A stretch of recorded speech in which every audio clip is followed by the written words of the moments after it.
sifika emzini wasembhokodweni hlobo zami emhlaneni Ubhoko indodilele phansi sekuyaluza amehlo kuphela amehlo sekubona ayaluza ayetshengisayo ukuthi indoda iyaphila phelile amathambo thambo iphethe nje kube kujeke ongapha eceleni kwakhe ilobe ikhipha lokungalungile okuqhamuka kuyo lapha ngwelada sikhuluma manje ningixolele amagama ngizowahluphisa ngoba sikhulume ngifundiswe kanjalo ngobaba kuleli sonto.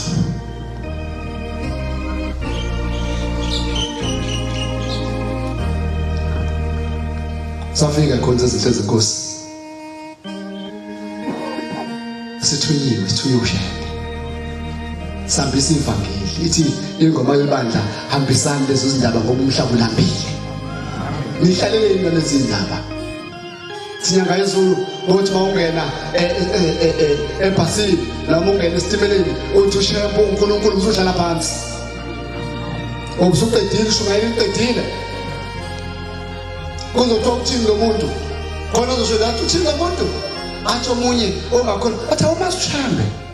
hayi mina ngiyamazi bashumayezane bonke abantu endlini ngoba uthenje ushempu uNkulunkulu yathi ngiyangcoba awushinyanga izulu imila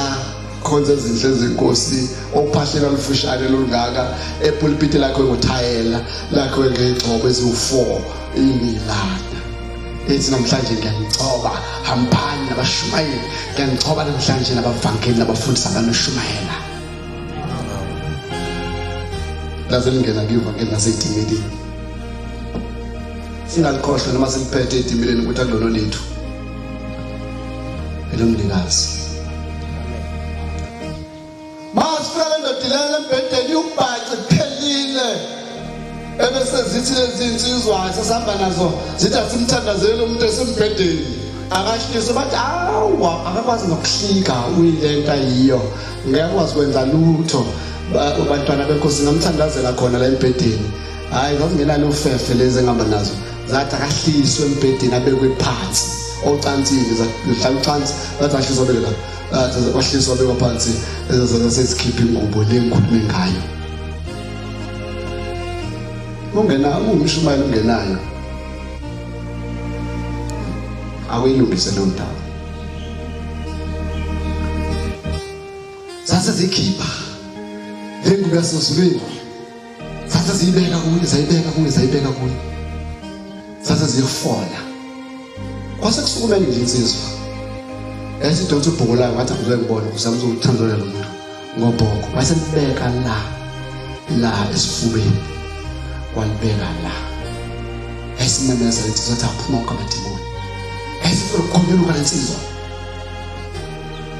afuna ukukhombela ngekho akhombela lensizwa yakhipha iqatha elikhulu engaka la wena ethi kliqi amen wasuka insizwa ngapha yathatha amanzi yawabusisa yayisiqonda leli qatha eliphume kulomuntu yayisichela lesigaqa lamana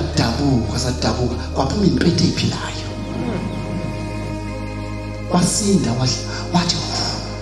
waphumula umuntu wavuka umuntu wathi ake ngisize ake ngiphi induku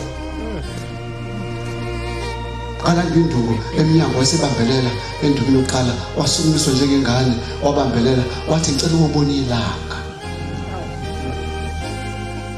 waphila ngegama likaShemba